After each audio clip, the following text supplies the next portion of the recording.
It was designed to listen to the world, yet no one admits it ever existed. Deep beneath the Nevada desert, in a place no map would mark, the CIA built what insiders would later call the listening post. At first glance, it looked like any other Cold War installation, its surface camouflaged by the barren desert terrain. But the truth was far stranger. What lay beneath wasn't just a bunker or a lab. It was an entire underground labyrinth, stretching hundreds of meters into the Earth's crust, with chambers carved to absorb sound and vibrations, capable of detecting nuclear detonations thousands of miles away. The project was classified to a degree that not even most field officers knew it existed. Only a select few engineers, geologists, and intelligence officers were granted access. They entered a world of silence, strange machinery, and walls built to contain not just sound, but secrets that could never be spoken. Most believed the facility was simply another Cold War listening post, but there were anomalies that suggested something far beyond ordinary surveillance. The first reports of unusual phenomena came in subtle ways. Instruments would register seismic readings that no known natural process could explain. Electrical equipment, supposedly shielded against interference, would flicker as if reacting to something alive. Engineers whispered about voices or echoes that did not belong to any human or animal. These were quickly dismissed in official logs, but they haunted the few who worked there. By 1965, the base was operational, and its purpose was extraordinary. While the public feared nuclear missiles in Cuba or nuclear submarines roaming the oceans, the CIA was quietly listening, not just for enemy detonations, but for something else. Some files, now destroyed, hinted at experiments in vibrational intelligence, where the Earth itself became a medium for gathering information. The listening post, some engineers said, could hear movements in ways no surface-based sensor could. Accessing the facility was no small task. A series of tunnels descended at impossible angles, lined with steel and concrete, reinforced to withstand tremors and explosions. Sensors littered every corridor, monitoring temperature, humidity, and subtle shifts in the rock around them. Deep chambers were acoustically engineered, resonating in frequencies undetectable to human hearing, yet capable of transmitting signals across hundreds of kilometers. But as operations began, so did the strange occurrences. Engineers reported tools disappearing, machinery failing inexplicably, and doors locking on their own. Security footage occasionally caught blurred shapes moving in uninhabited corridors. The CIA quietly reassured officials in Washington that these were mechanical glitches or the result of stress-induced hallucinations from the team. But when a senior geologist vanished for 12 hours, only to reappear with no memory of where he had been, whispers of the base's true purpose started circulating. The Nevada desert has always been a place of paradox.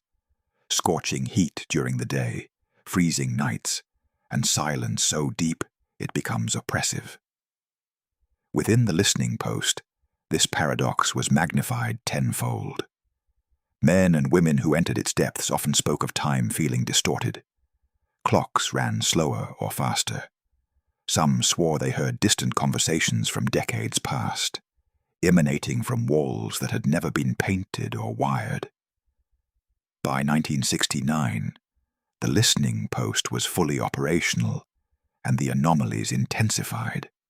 Reports of vibrations that seemed to respond to thought, faint electrical signals that pulsed without origin, and unexplainable tremors in the rock led to internal debates. Some officers called for a shutdown.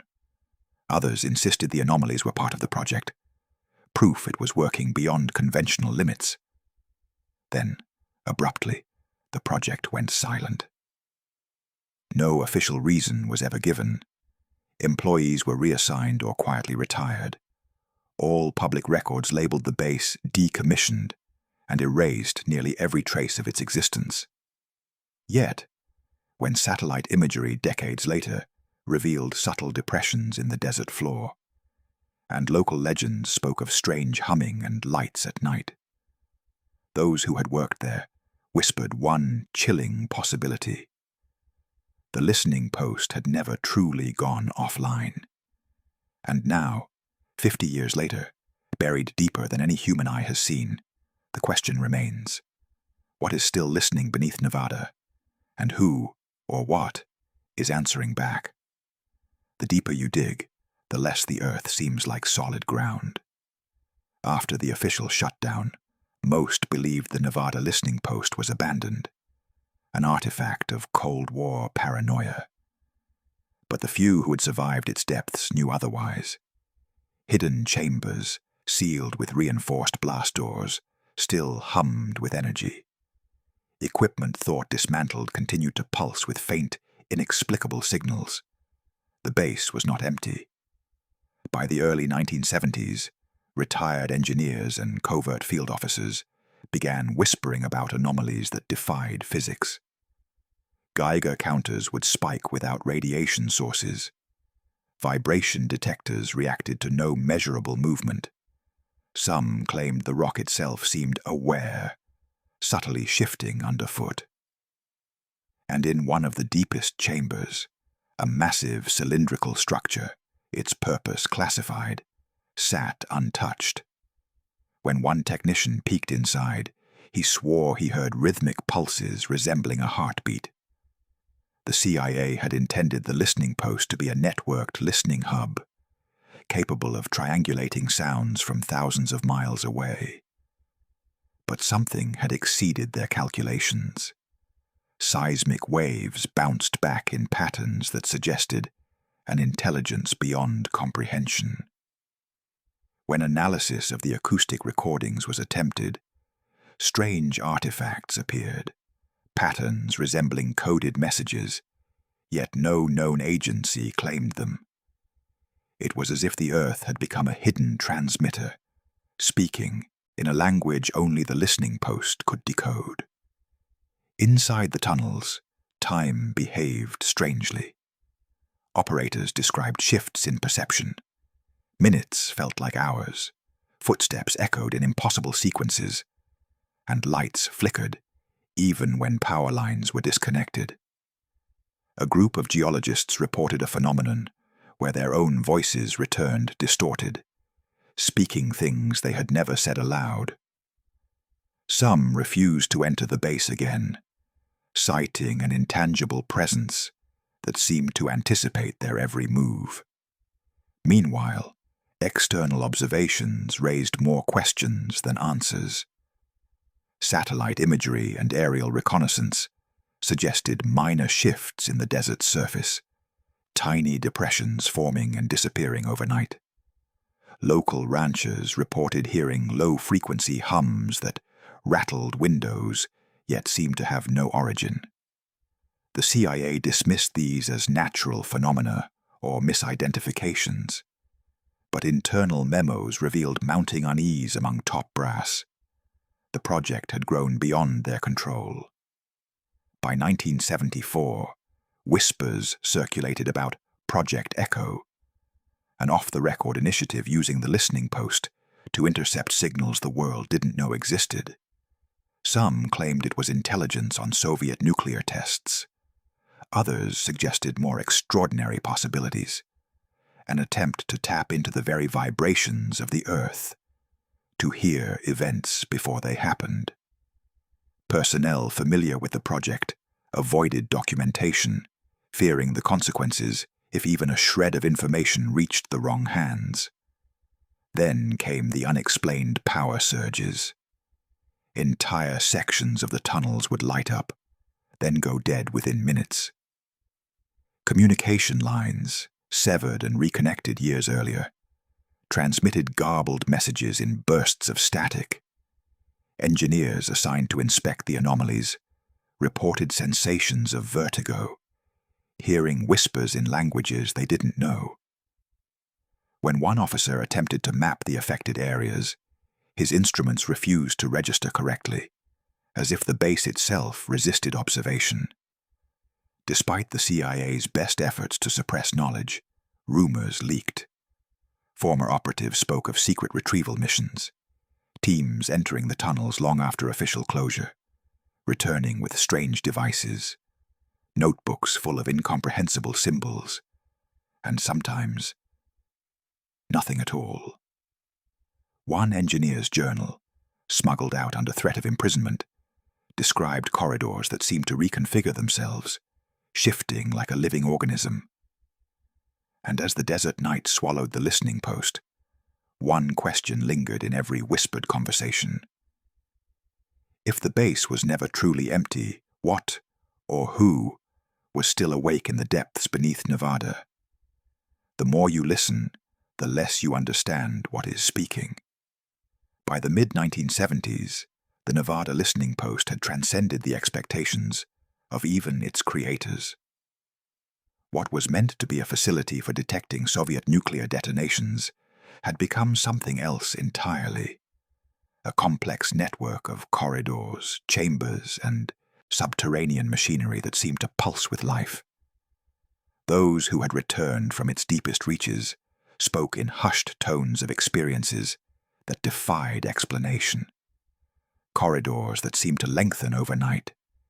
Instruments that responded to thought rather than action.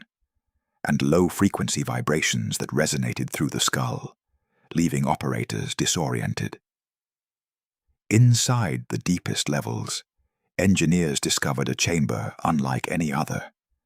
A vast, cylindrical core, hundreds of meters tall, rose from the bedrock, surrounded by concentric rings of metal and concrete.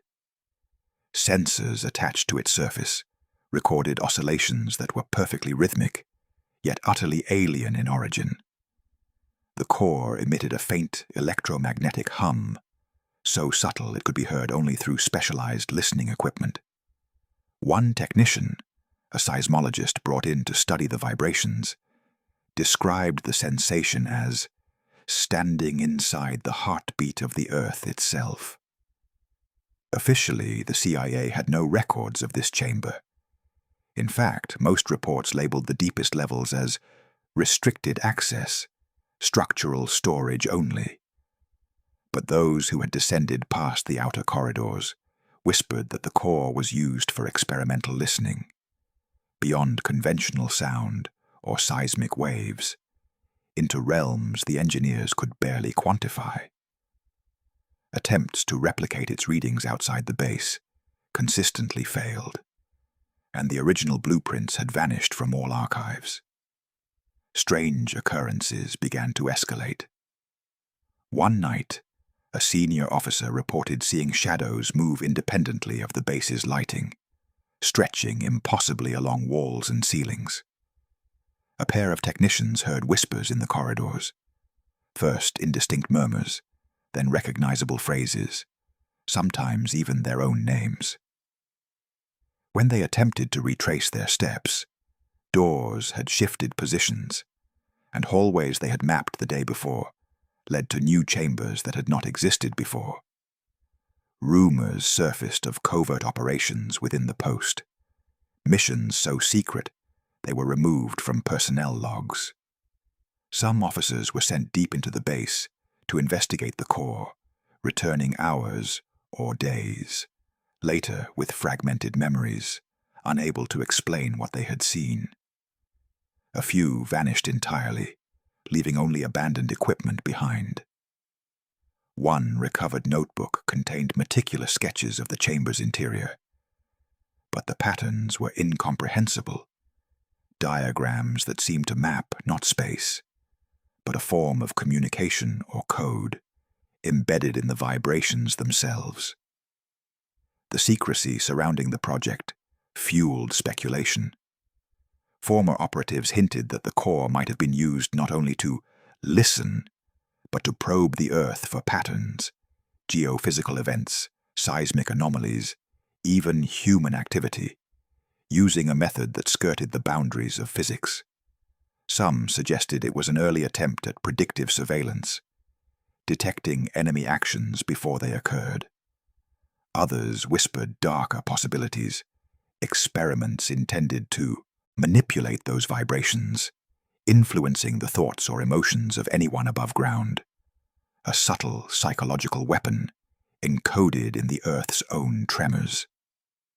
By 1977, the post's anomalies had reached a new level. Instruments recorded pulses that anticipated human movement.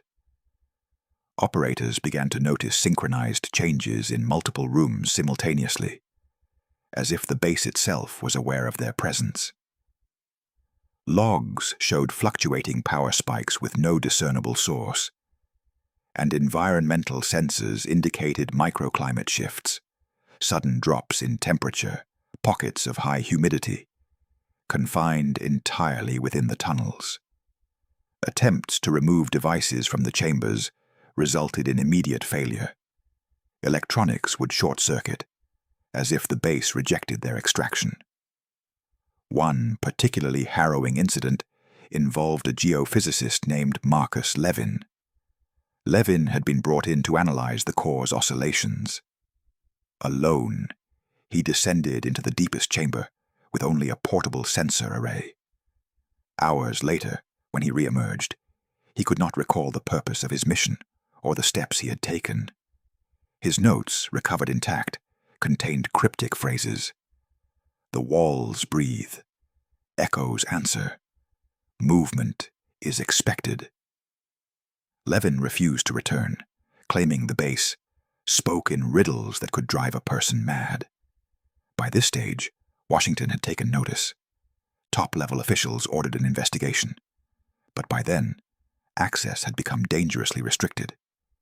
Communication systems failed mysteriously when higher authorities attempted direct contact.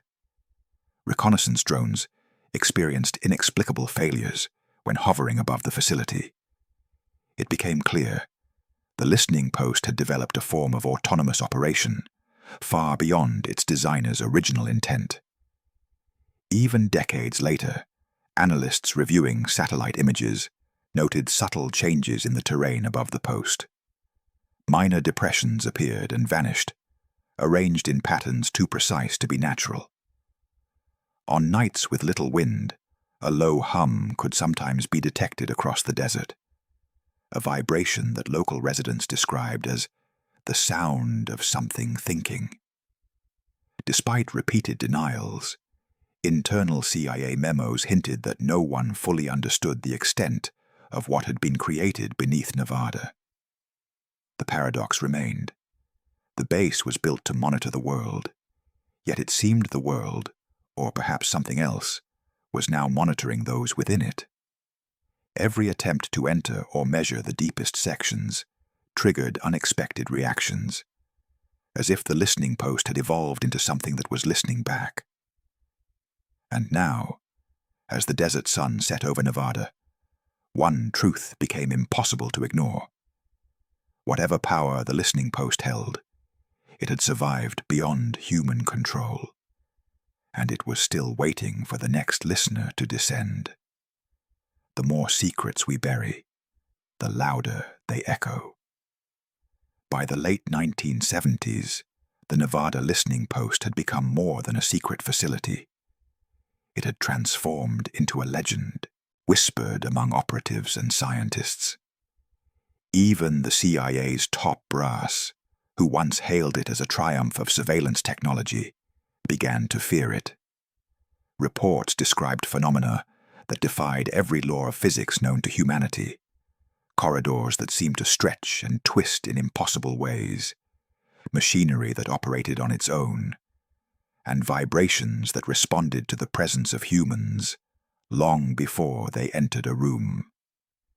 A specialized team of engineers and intelligence officers was assembled to investigate the deepest chambers one last time. They were briefed on the anomalies, unexplained electromagnetic pulses, self-operating machinery, and structural shifts that had no logical explanation. Their objective was simple in theory: map the post completely, disable any remaining active systems, and recover any remaining intelligence. Descending into the tunnels, the team immediately sensed a change. The familiar hum of the base was no longer uniform. It fluctuated in complex rhythms, almost conversational. Environmental sensors displayed rapid spikes in temperature and pressure, localized entirely within the underground corridors. One officer remarked that it felt as though the facility was alive and it was watching. In the deepest chamber, the team finally confronted the cylindrical core. Unlike anything they had previously seen, the structure now pulsed with a visible glow, subtle yet omnipresent. When instruments were placed near the surface, readings spiked erratically, as if the core were actively resisting observation. One engineer, attempting to take a sample of the outer metal, found his tools bending unnaturally, as if the material had memory or a form of conscious response. As they examined the oscillations, a shocking pattern emerged. The pulses were not random. They appeared to form a sequence resembling coded transmissions. Further analysis suggested that the base had been intercepting, processing, and responding to signals from unknown sources, possibly even outside Earth's atmosphere. Some in the team speculated in hushed tones. Could the listening post have become a two-way receiver, sending and receiving messages autonomously? The team attempted to deactivate the main systems, but conventional shutdown protocols failed. Control panels displayed cryptic symbols, and previously installed failsafes activated in reverse. Electrical surges ripped through cables, forcing the team to retreat. One officer recorded a chilling observation. Whenever someone attempted to leave a chamber, subtle vibrations guided them back, almost as if the facility was preventing their departure. Over several days, the post revealed more disturbing phenomena. Low-frequency vibrations began to influence the team's perception. Auditory hallucinations, spatial disorientation, and subtle mood changes. One scientist claimed he heard whispers predicting his own movements, while another reported seeing visions of events decades before they occurred. Logs suggested these occurrences were concentrated near the cylindrical core, indicating a source of intelligence or manipulation beyond comprehension. At the height of their investigation, the team discovered a hidden chamber behind the core. Inside, a console contained incomplete data files, blacked out and encrypted. Attempts to decode the files triggered localized tremors. Instruments suggested that the files were intertwined with the core's vibrational patterns. Removing or copying them caused immediate disturbances. Analysts concluded that the data was not merely stored information, but part of a living system embedded in the base's infrastructure. By the final day, fear had taken hold. The post's activity escalated dramatically. Machinery spun without power, corridors shifted, and electromagnetic pulses rattled the very walls. The team realized that the facility had evolved beyond human design, and that every attempt to control or deactivate it only reinforced its autonomy. It had become self-preserving, self-adapting, and possibly self-aware. In a final attempt, the team broadcast a test signal through the core, expecting to receive no response. Instead, the vibrations intensified, and instruments recorded a coherent pattern, an unmistakable sequence resembling deliberate communication. The core was no longer just a passive listening station. It was an active participant in the network, responding to the world in ways that humans could not fully interpret. Ultimately, the team withdrew, leaving the facility sealed. The CIA officially declared the project terminated, but internal memos suggested otherwise. Surveillance continued, satellites monitored faint electromagnetic signatures, and classified retrieval missions were sporadically authorized for decades. Today, the Nevada desert remains silent, but not entirely empty. Geophysical surveys occasionally detect shifts, and those who venture near report subtle hums and vibrations that vanish when approached directly. The base is buried under layers of concrete, secrecy, and sand. But the question remains: what intelligence persists beneath the surface, and who, or what, is still listening? Some say the Nevada listening post sleeps. Others warn it never will. And somewhere in the bedrock, beneath the empty desert, a pulse continues, waiting for the next set of ears brave enough to descend.